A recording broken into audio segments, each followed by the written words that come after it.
Hey Transformers fans, Adam here, back for another Transformers review with a Studio Series 86 Dinobot SNARL. Let's get into it, starting with his only accessory, and that is his sword, so we can slice and dice some Decepticons. Alright, let's put that aside and focus on SNARL himself. SNARL was probably the most underappreciated Dinobot, so underappreciated that, despite his background being Autobot City during the Decepticons' attempted siege, he wasn't actually in the 86 animated movie, aside from a couple of blink and you miss it group scenes. But the love that he didn't get in the movie, he is definitely getting with this figure, because once again with this Studio Series, it is amazing. So his face, this Autobot symbol, the detail in his body, the arms, the legs, spin him around, the dino plates, the two halves of the tail. The only compromise I see are some unsightly screws on the back here and the inside of his legs. Nothing to really spend a whole lot of time looking at. Definitely overall a solid design. Pretty much exactly what we saw in the G1 series. And he has some great posability and articulation to go with this design.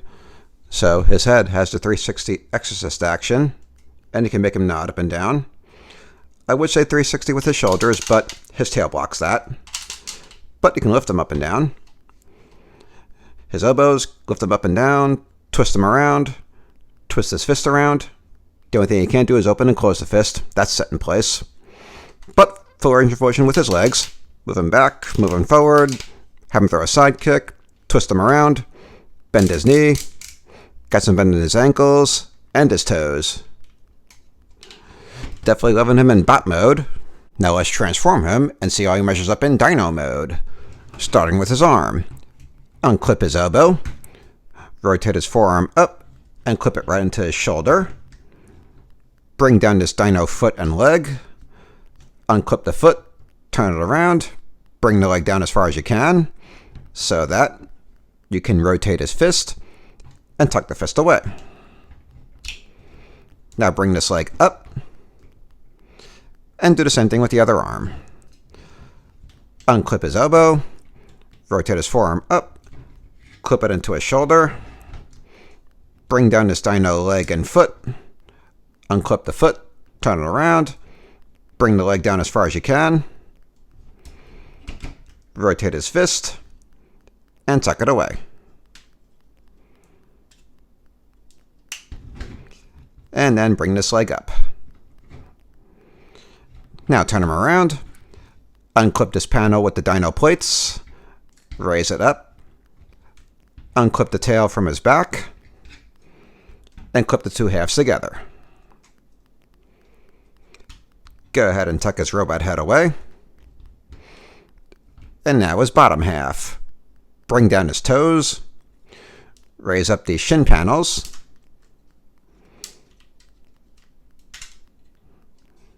extend the waist, spin it around, open up these calf panels, swing out these dino legs, rotate them up, and then swing them around and clip them into place on the side of his leg here.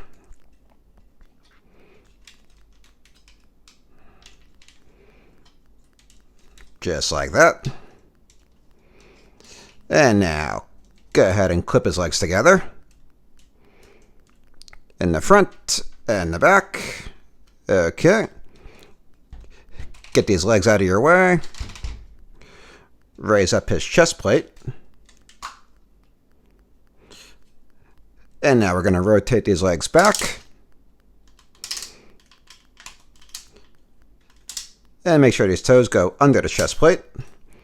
And then compress his body. Make sure everything is nice and tight. Alright, looking good. Push the chest plate down to clip it in place. And then clip these plates into place. Okay. Clip these panels into place on the underside here. Now the dino head was hiding under these panels. Go ahead and bring it out. And then clip these panels into place right here. Bring down these dino legs. Bring out the feet.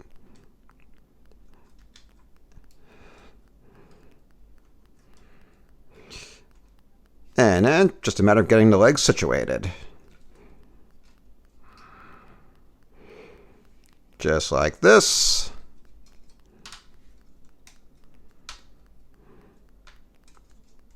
Okay.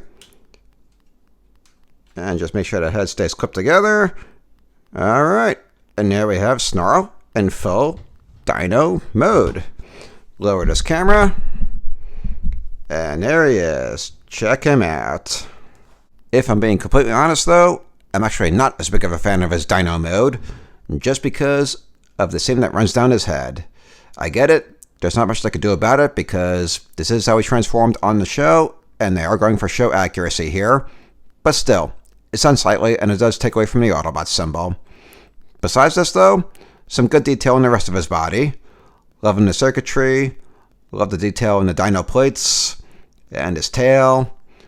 The only compromise I see are on the back here and a little on the underside. But again, nothing I spend a whole lot of time actually looking at. And his articulation. So you can open and close the dino mouth. He doesn't have the tab in there where you could put a burst of flame and have him mimic breathings of fire, just because, again, his head is made up of the two halves. You can move the dino legs and feet.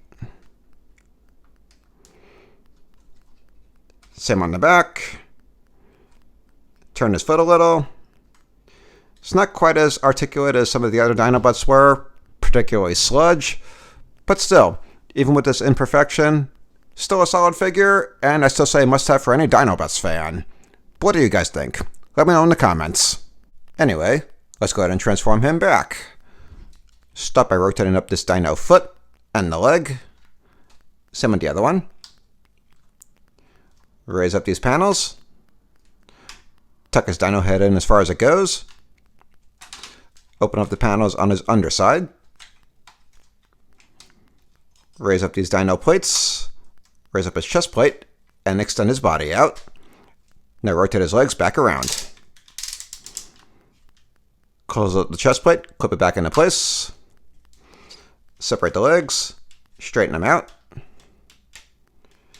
Clip these shin panels back into place. Bring these toes back out. Spin the waist back around. Compress the body. Unclip these dino legs. Swing them back around. Bring them back down and close up these calf panels.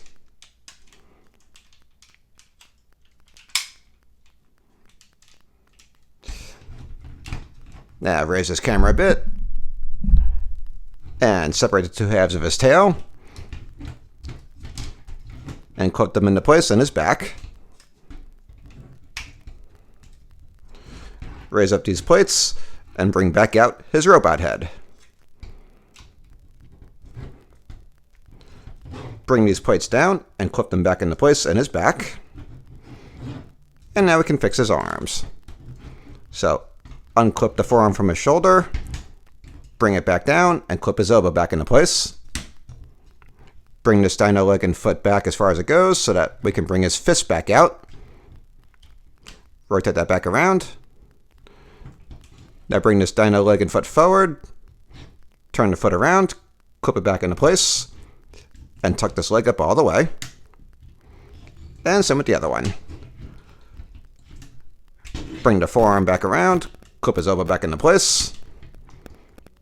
Bring this leg back, bring his fist back out, rotate it around. Bring this leg forward, turn the foot around, clip it back into place, and tuck the leg up all the way. And back to a bot.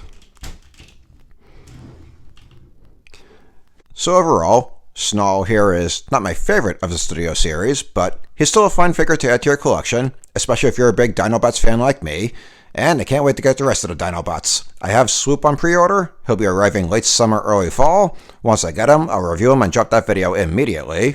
And they are re-releasing Grimlock sometime next year. I'll definitely be all over that. But that'll about wrap it up for this video. Join me again for my next one. Until then, take care, Transformers fans.